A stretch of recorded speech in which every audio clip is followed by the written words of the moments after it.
揾我幫你哋研交地稅，咁即刻睇下你係啱 key 客戶啊，定係走寶一族先。大家好啊，歡迎你哋嚟到我 VIP Money Talk 嘅 channel。我叫 Wilson。上一集呢，我哋講到啊，點樣可以研交地稅，跟住用啲錢去錢生錢啦。成日有朋友問我，研交地稅係慳到錢嘅，咁但係點樣先知道自己啱唔啱呢？適唔適合呢？揾你又可以做啲咩先？今日呢，我就同大家講3個真實嘅案例，話你知邊類人士係最着數嘅，揾我哋可以幫你做啲乜嘢？首先，我會幫你度身夾埋八字，去對呢個財務缺口做個分析先啦。俾個案例大家啦。列志文啊，阿張太太，佢以為研交咗地稅之後慳咗8000蚊咁多，好抵啦。但係經過我幫佢同佢計算之後，發現呢，原來佢個 RRSP 呢根本就未供滿嘅，每年喺政府嗰度退稅少攞2000蚊㗎。仲有啊，佢嘅仔女嘅教育基金即係 RESP 漏咗政府嘅補貼嗰度有1000蚊㗎啦。再加上如果你揾我哋做嘅話呢，我哋會用呢個專業嘅軟件去模擬啊研交同埋正常交稅同埋一啲投資嚟緊10年嘅差距啦。結果啊，分分鐘可以幫你慳到幾萬蚊以上㗎。仲有呢，就係一啲保險加投資嘅混合型策略設計。同你講個案例先啦。本拿比阿陳先生呢，佢用咗研交地稅嘅錢去幫自己買咗份分紅嘅人壽保險。結果呢，保險現金價值喺5年之後啊，已經增長到有3萬蚊咁多㗎啦。比地稅嘅利息呢，仲要多賺咗2萬幾蚊㗎。至於身故賠償金呢，就會直接可以 cover 晒地稅嘅欠款。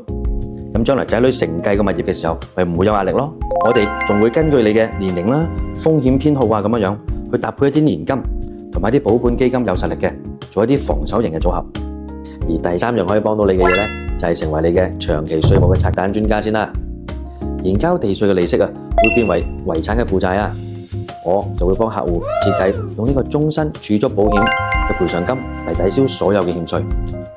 另外，仲可以設立家庭信託，避免將來仔女爭產嘅糾紛啊嘛。有幾類人士呢係最啱揾我哋嘅。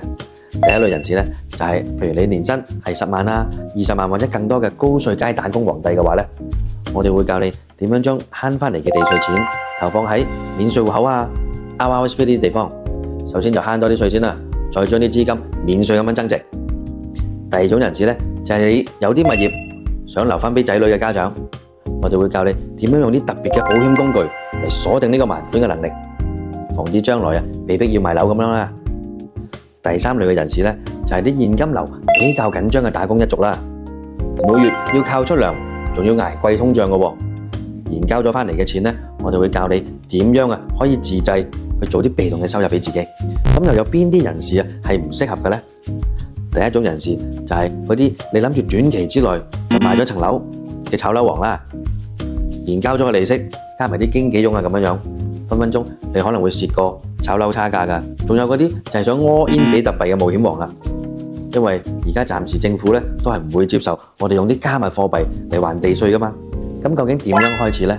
我教你3條捷徑啦。第1條捷徑就係用幾分鐘嘅時間聯繫我哋，問我哋攞呢個地稅研交嘅 PDF， 咁咪即刻知道自己係咪適合咯。第2個捷徑就係問我哋攞呢個專業嘅模擬報告，提供你嘅地稅單啊，同埋話俾我哋聽你嘅退休計劃咁樣。我哋嘅團隊呢會喺48小時之內幫你做出一個準確嘅預測。做第3條捷徑㗎，就係如果你同埋你嘅仔女揾我哋聯名諮詢嘅話呢，我哋特別會為啲老年嘅客戶去提供2代同堂嘅會議，避免咗呢個遺產規劃嘅衝擊啊嘛。記住啦，研交地稅呢並唔係個個都適合嘅。不過如果你揾我哋做呢個財務放大鏡嘅話呢，起碼我哋個團隊可以幫你避過5大陷阱先啦。想知道自己究竟係搶錢冠軍啦，定係走寶路人甲嘅話呢，唔好等啦，記住聯絡我哋，電郵地址同埋聯絡電話。中意呢條片嘅朋友，記住點讚、訂閱同埋分享啦。下次再見啦，拜拜。